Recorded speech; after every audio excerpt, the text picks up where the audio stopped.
رضيعة مازال ما كملت حتى 9 ديال الشهور، كتلقى راسها ضحية وهي ما عارفة حتى شي حاجة في هاد الدنيا. والأخطر من ذلك الجاني ماشي شي واحد اللي غريب، هو الأب ديالها. بقاو معايا باش تعرفوا القصة كاملة. السلام عليكم.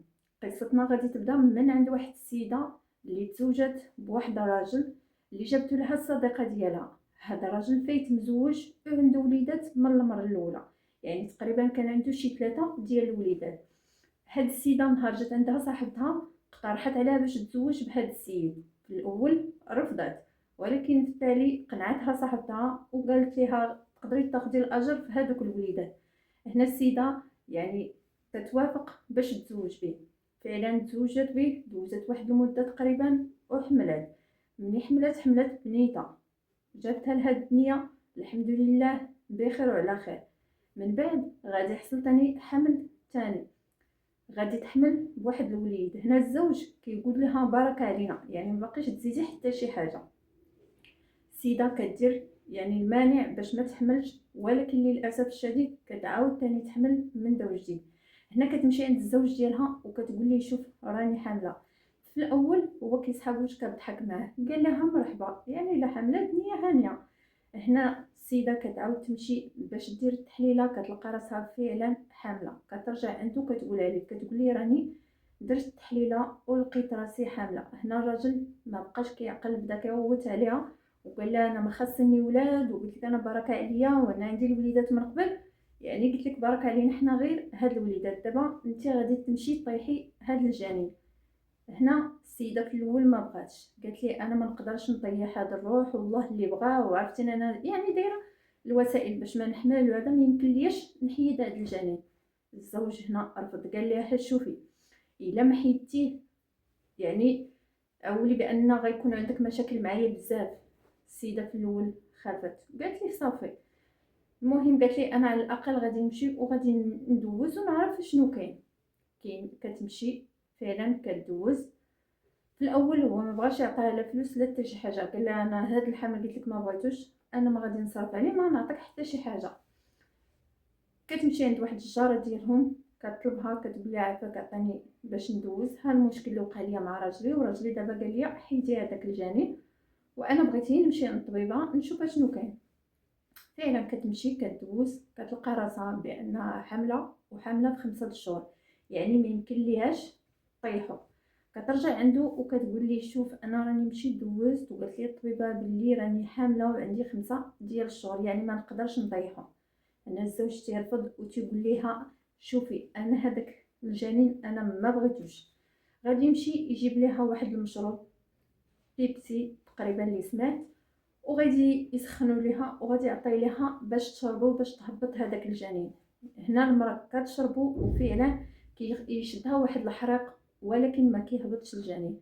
الراجل ما توقفش في هنايا، يعني بقى غادي في المحاولات، ولا كيدير ليها القرفه وبواحد الكميه اللي كثيره، وكيشربها تقريبا شي 6 ديال الكيسان كل ليله، يعني يوميا كتشرب 6 ديال الكيسان مده تقريبا 3 ايام.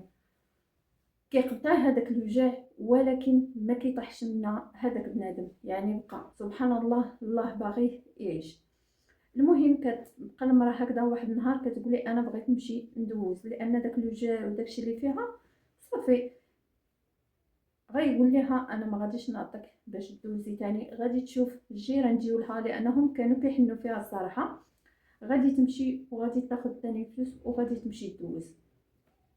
ملي غتمشي عند الطبيبه غتعاود ليها المشكل، غتقول لها راه الزوج ديالي ها شنو كان كيعطيني كنشرب وشنو كان كيعطيني كنشرب، دابا بغيتك تشوفي ليا الجنين كيفاش داير. الطبيبه كدوز ليها وكتقول ليها ما شاء الله عندك واحد البنيته بخير وعلى خير ما بها حتى شي حاجه. الطبيبه فعلا تقلقات على هذاك العمل اللي دارو، قالت لها انا راه ماشي بيدي، يعني ماشي انا اللي بغيت ولكن الزوج ديالي. صافي المهم كدوز ليها كتقول لها شوفي راكي بخير وعلى خير، الجنين بخير وعلى خير وعندك بنيته. كترجع للمره تاني وكتقول للزوج ديالها انا مشيت ودوزت وراه البنيته بخير وعلى خير. ملي كيسمع بلي عنده بنيته كيعاود تاني يطلع ليه الدم وكيبطا كيغوت عليها. قال لها انا شنو خاصني بالبنات، انا عندي بنات بارك عليا غير هاد البنات، زايداني حتى بنيته اخرى، يعني كون كان غير ولد غادي يقدر يدوزها لها، ولكن ملي بنيته لا، هو ما بغاش، مازال البنات صافي. المهم الراجل بقى مصمم على هذاك الجنين نزلو. قالت لي انا دابا ما نقدرش نهبطو، ما نقدر ندير حتى شي حاجه، انت راه عطيتيني وشربتيني ولا ما بغاش يطيح. قال لها المهم انت احتفظي دابا بهذا الجنين، ولكن نهار تولدي انا غادي نبيعو. هنا غادي تقول ليه المراه انا ما غاديش نبيع بنتي، انا غادي نهز بها وان شاء الله غادي نخدم وغادي ندير كلشي على ودها، انت ما دير حتى شي حاجه.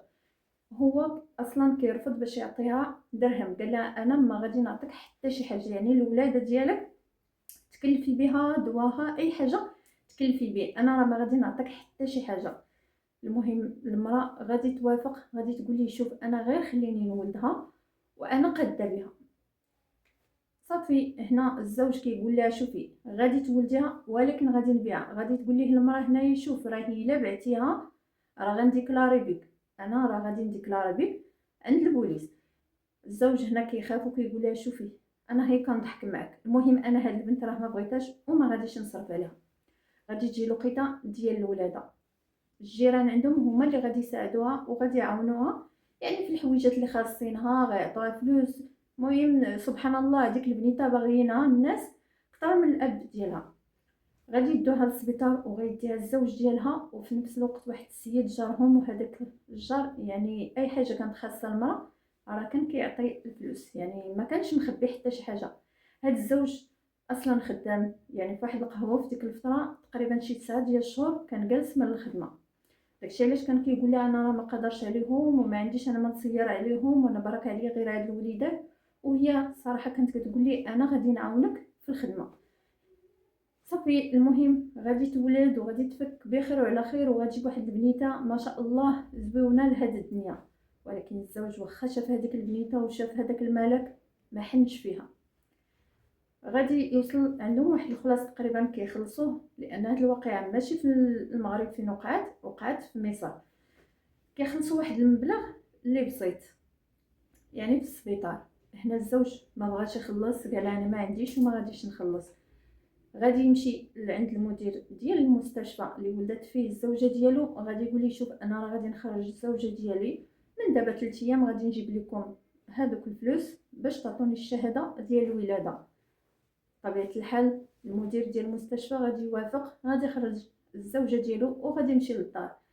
هنا غادي تبدا ثاني معاناه الزوجه مع الزوج، يعني هذيك البنيته ما بغى يشوفها، ما بغى يقبلها، ما بغى يصرف عليها، ما بغى حتى شي حاجه. هنا الام كانت كطلب فقط يجيب هذيك الشهاده يعني باش البنيته تحطها في الحاله المدنيه، هو ما بغاش يجيب هذيك الشهاده. غادي تصرف المراه، غادي تشوف ثاني الجار ديالها وغادي يلموا ليها ثاني داك المبلغ وغادي تمشي غادي تجيب هذيك الشهاده. هنا فاش غادي يلقاها جابتها غادي يبدا يتخاصم معها وغادي يقول لها يعني درتي داكشي اللي في راسك وجبتيها. انا اصلا قال لها ما كنتش بغيت نجيبها لانني باغي نبيع البنت. غادي توقف لي ثاني الزوجه وغادي تخاصم معها وغادي تقول لي شوف بنتي هذيك وانا راه ما غادي نبيعها، شكون اللي قال لك انا غادي نبيعها؟ قالت لي شوف راه الا بعتي لي بنتي ولا شي حاجه انا راه غادي نديكلاري بك. هي فاش كانت كتقول لي غادي نديكلاري بك صافي كيتوقف وتيقول انا غير كنضحك معاك، انا دبري راسك، المهم انا غير ما تقولي لي راه خاصها شي حاجه.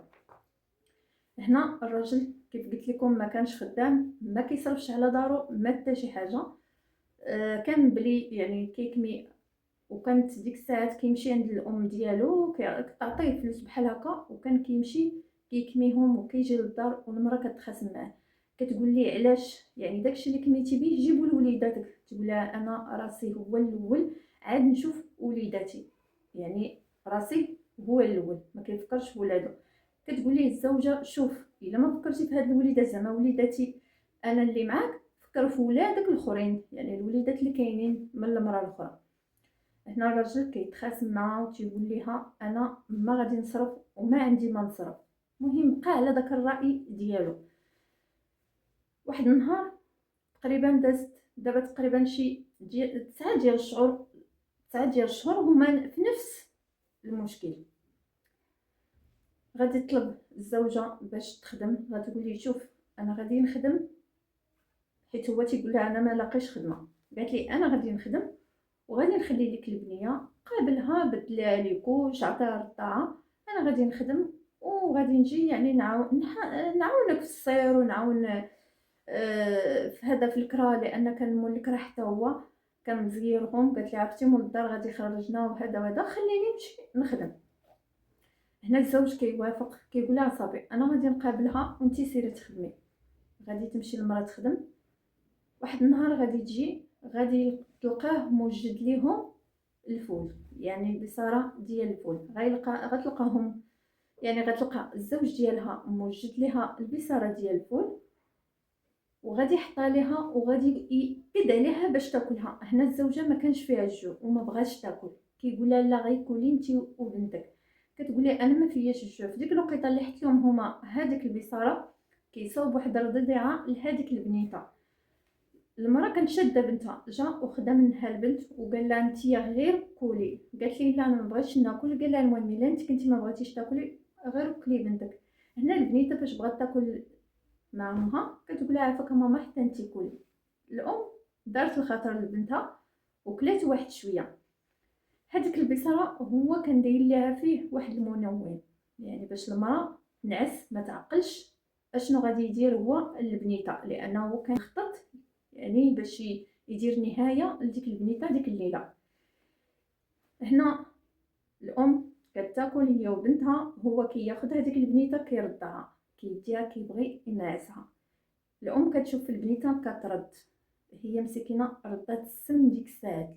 الام هنا كتمسح البنيته كتنقيها وكتعطيها الدواء كيسحبها باللي راه بنتها يعني غير مريضه، يعني داك الرضا اللي ردات وهذا كان صافي راه بنتي دابا غير البرد، وعطات هذاك الدواء. شربت البنت هذاك الدواء وهي ماشي هي هذيك الام. هنا كيسحبها البنيته غير مريضه وفيها النعاس. هنا الزوج ديالها كيقول لها صافي غير سيري تنعسي، انا غادي نقابلها، انا باقي ما فياش النعاس، انت سيري تنعسي خدامه الصباح ترتاحي. اول مره كيقولها ليها. هنا كتمشي هذيك الزوجه كتهز بنتها الاخرى كتمشي كتنعس هي وياها، هو كيبقى مع هذيك البنيته كيرضعها. هي قبل ما تنعس قالت لي شوف الا فقد فيقني او لا جيبها ليا باش ننعسها حدايا. قال لها صافي انت غير سيري. الزوجه كتنعس تقريبا حتى الفجر، ساعه قبل الفجر كتفيق، كتمشي كتطلع على البنيته كتلقاها ناعسه، وكتلقى الزوج ديالها يعني جالس وكيكمي تما. كتقول ليه مالك كتكمي بهذه الطريقه؟ قال لها والو غير ما فياش النعاس. هنا كتقول ليه البنيه واش ما فقدش؟ قال لها لا ما فقد. قالت له ولكن الرضاعه حنا يعني الرضاعه كانت عامره، دابا كيبان ليا فيها بقى فيها غير شويه، شكون يرضعها؟ قال لها راه نسيت، هي راه فقط وعطيتها رضعات ورجعت تنعس. قالت له ولكن انا قلت لك جيبها ليا. قال لها صافي ماشي مشكل، انت غير سيري ترتاحي. في ديك اللحظه الزوجه كتجيب واحد المخده ديالها وكتفرج حدا بنتها، يعني داك السرير ديال بنتها كتنعس حداها، وكتجيب حتى ديك البنيته الاخرى اللي كانت ناعسه حداها وكتنعس.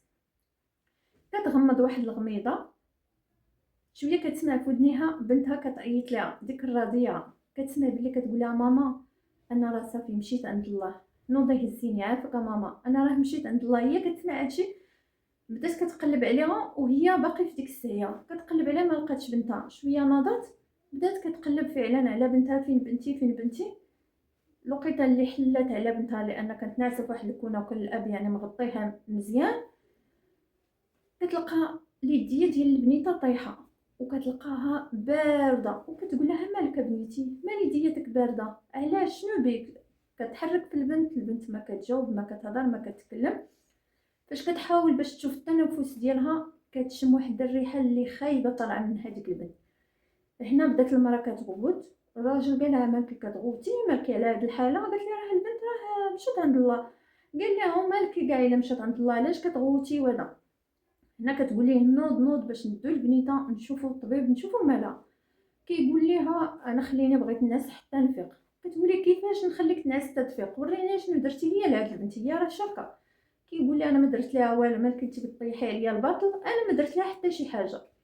هنا الزوجه كتهز البنيته ديالها وكيقول لها فين غادي؟ كتقول لي انا غادي نشوف الجيران يجي يشوفوا ليا بنتي، حيت الجيران كيحنوا على بنتي اكثر منك انت. هنا كينوض هو وكتنوض هي كتهبط لعند واحد الجاره كتعيط لها، كتجي كتشوف هذيك البنيته كتقول لها بنتك راه مشات عند الله. كتهز بنتها ما صدقاتش، كتهز بنتها وكيمشي معاها هو وكيمشوا لعند الطبيب. هي في الاول كانت بغات تمشي للسبيطار عادي ديال المخزن باش دوز. هو كيقول لها لا غير زيدي عندها الطبيب، دا لعندها داك الطبيب. هذاك الطبيب فاش دوز ليها قال لها البنيته مشات عند الله، خدي بنتك وسيري دفنيها. هنا الام شكات وقالت لهم انا ما يمكنش بنتي تمشي عند الله غير هكاك، بنتي ما كان بها حتى شي حاجه، بنتي كانت في الحضن ديالي وبخير وعلى خير، كيفاش هاد البنت غيوقع لها هادشي؟ المهم هنا كتقول للزوج ديالها زيد انا غادي ندي بنتي باش نشوف مالها بالضبط. كيقول لها الزوج ديالها انا ما غاديش معاك. قالت لي انا غادي نمشي للسبيطار ديال المخزن. قال لها انا ما غاديش معاك. قالت لي علاش؟ قال لها واش انت بغيتي تدخليني للحبس؟ راه هادشي مدبر، يعني راه انا اللي درتو. المهم هنا الزوجه كتمشي كتهز بنتها وكتديها للمستشفى، وفعلا كتقول لهم شنو كاين وشنو كاين. تما دخلوها داروا لها التشريح، كيلقاو بلي البنيته عندها تسمم. داير ليها الاب ديالها الدواء ديال سرق الزيت، لان الام هي اللي كانت قالتها ليه، قالت لي واحد المره عندك راه كاين دواء ديال سرق الزيت كاين في الفوق، عندك شي نهار تهبطوا وياخذوا الوليدات حيت عندهم الوليدات صغار. هو عارف بان داك الدواء ديال سرق الزيت محطوط في الفوق ديال البلاكار، يعني الام كانت خايفه على وليداتها. هو خداه وداروا لها في الرضاعه. خرج تشريح والرضاعه كانت عندها، والام ديالو كتجي عندها وكتقول ليها شنو درتي لبنتك؟ كتقول لها انا ما درت والو لبنتي، راه ولدك وهو سبب بنتي. كتقول لها لا ما يمكنش انا ولدي يعني يضحي بالكبده ديالو، هذيك راه كبدتو، هذيك راه الحمى منه.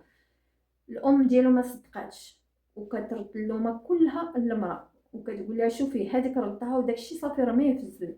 هنا الزوجه ما بغاتش ترمي داكشي وشدتها وخباتها باش تديها حتى هي للتشريح باش يعرفوا باش يلقاو نفس السم يعني اللي دار لها في الرضاعه، يعني نفس السم اللي خرج تما. المهم هنا يعني الام ديالو كترد ليها اللومه كيف قلت لكم كامله ليها، كتقول لها انت السبب. يعني الام راه سايقه الخبر وعارفه شنو كاين، يعني الولد ديالها 100% راه من بعد يعني غيكون عاود لها، لان كتقول لها رمي هذيك الرضاعه. الام كتقول يعني قبل ما توقع هذه الواقعه انا كنت قلت ليه طلقني وخليني نهز وليداتي وعمرني ما نطلبك على حتى شي حاجه كتخصهم. انت هز وليداتك ديهم يعني هي من المراه الاخرى، وانا خليني مع وليداتي وطلقني. هو كيرفض وما بغاش يطلقها. قال لها الا بغيتي تطلق خلي الوليدات. قالت لي انا ما نقدرش نخلي وليداتي، يعني كي خلاتهم المراه الاولى نخلي حتى انا وليداتي. انا قالت لي ما نقدرش. داكشي علاش المراه استمرت معاه في هذيك العلاقه وبقاو في الدار. المهم اخوتي هذه هي قصتنا ديال اليوم، كنتمنى تستافدوا منها. الصراحه بعض المرات الانسان كيتغمضوا ليه عينيه، هذاك غير مالك سبحان الله العظيم، هي مكتاب ليها تموت، ولكن كتشوفي اب وما حنش في الكبده ديالو، ما حنش في هذيك الرضيعه اللي مازال ما عرفت حتى شي حاجه في هذه الدنيا، ورزقها راه عند الله ماشي عنده. المهم اخوتي هذه هي قصتنا ديال اليوم، كنتمنى تستافدوا منها. وانا اخوتي ما بقى لي الا نقول لكم السلام عليكم، وتسناوني ان شاء الله في قصه جديده.